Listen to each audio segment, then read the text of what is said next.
салому дуруди бепоён ба кулли мухлисони барномаи дар шабакаҳои иҷтимоӣ. Фирдавси Хурсанд топ хабарҳои варзиширо бароятон мехонад. оғоз мекунем.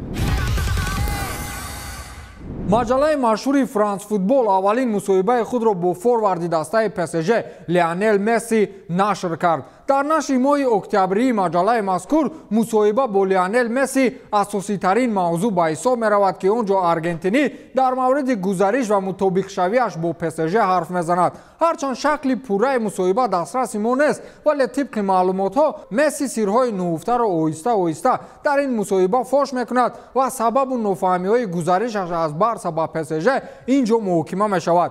муқоваи маҷалаи ин моҳинаи Франс Футбол низ бо акси калони Месси оро дода ва болои он аз як сухани худи Месси ки ӯ гуфтааст ман барои ба ПСЖ омадан иштибоҳ накардам навишта шудааст. Мессиро ҳар таърифу тавсифе кунем мешавад, вале дар як омор забонамон мегирад. Лионел Месси баъди гузаришаш ба дастаи ПСЖ дар 5 бозӣ 1 гол задааст.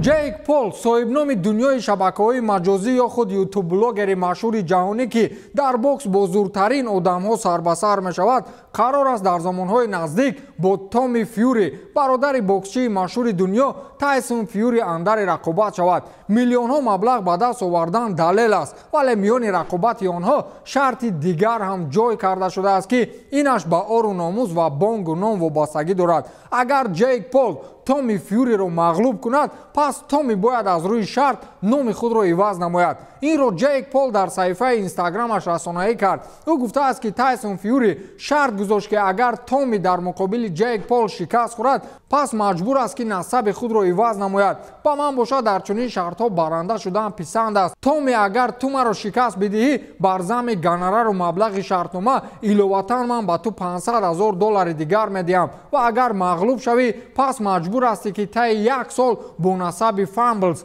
яъне бетоле зиндагӣ кунӣ.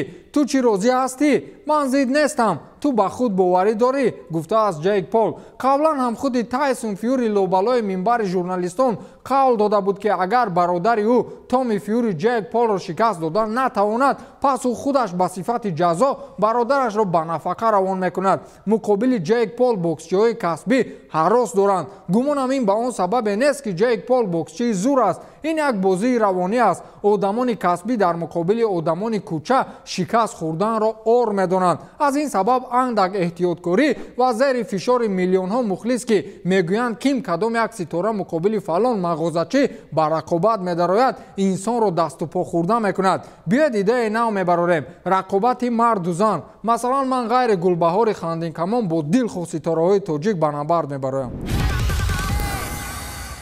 хабареро дар мавриди Винисиус Жуниор мехонам ва шумо ҳайрон нашавед.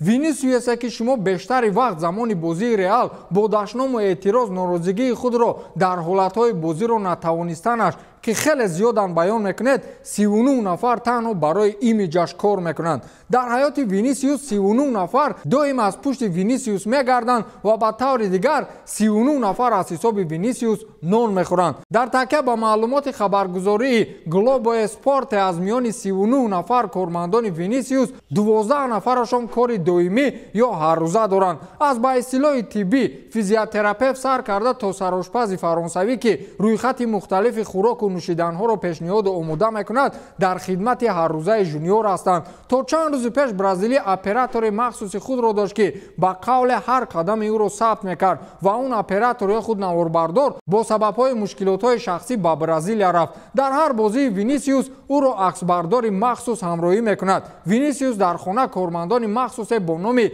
идораи оилавӣ дорад ки онҳо масъалаҳои фаъолгардонии аҳли оиларо пеш мебаранд. дар раванди дарсҳои кӯдакон, иштирокашон дар маросимҳои ҷамъиятӣ, урфу одат ва ба толори варзишӣ рафтану машғулиятҳои дигарро нақша ва роҳандозӣ мекунанд. ҳамчунин онҳо масъалаҳои ҳуқуқии оиларо низ кор мегиранд. Винисиус боз кормандони дигаре дорад ки онҳо дар мавриди сабки либоспӯшӣ, ороиши мӯи сар, интихоби пойафзол ва ҳатто харидани хона кӯмак мерасонанд. ҳама ин шахсон маоши баланд мегиранд ва пайи хизмати Винисиус Жуниор мегарданд. пул ки доранд, хонаҳои пурҳашамату 39 корманду мошинҳои маркаи охир мегиранд. мо мурдем аз ҳаррӯза ҷангу ҷанҷол бо пулчинҳои машрути 8.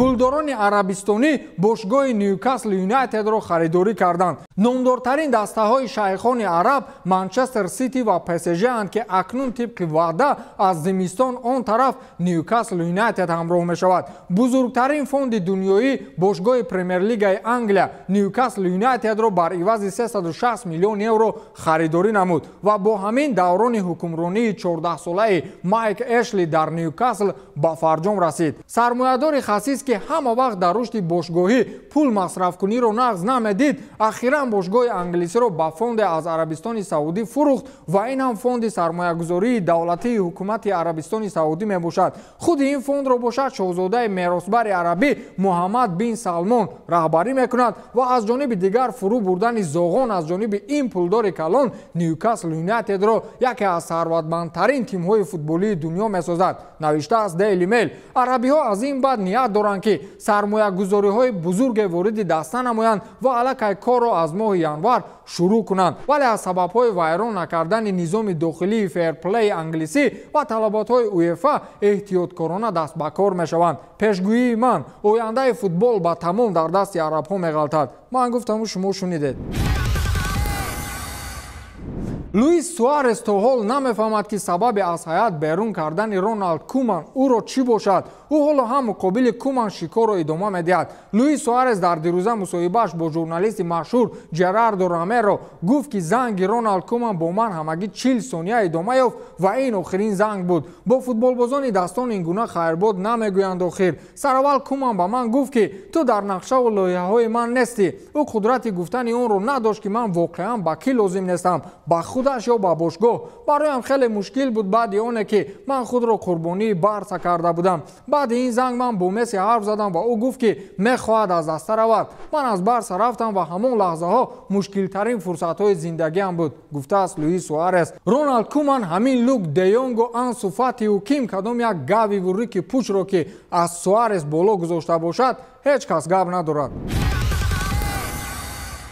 Вирҷил ван Дайк ҳоли ҳозир номдортарин ҳимоятгари ҳолландии дастаи Ливерпул миёни Роналдо ва Месси интихоб кард ки кадомаш беҳтарин футболбози дунёанд ва муқобили кадоме аз онҳо дифоъкорӣ кардан мушкил аст. Ван Дайк ҳоло ҳам дар ақидаи худ устувор аст. ҳамон ду голе ки Месси соли 2019 дар Камп Ноу ба Ливерпул зад аз ёду хотири Ван Дайк берун нарафтааст. ӯ гуфтааст ки ман ҳоло ҳам тарафдори Месси ҳастам. оморҳои ин ду футболбоз ки будани онҳоро ба мо муаррифӣ мекунад, аммо ман Мессиро интихоб мекунам, чун мушкилтарин шабе дар Камп Ноу аз хотирам намеравад, гуфтааст Вирҷил ван Дайк. аммо шумо медонед ки касе Роналдоро пеш аз бозӣ танқид кард чӣ ҷавобе гирифт? Ливерпул бо Манчестер Юнайтед рӯзи 24 бозӣ дорад. ба ҳамин тамом, то дидор, хайр.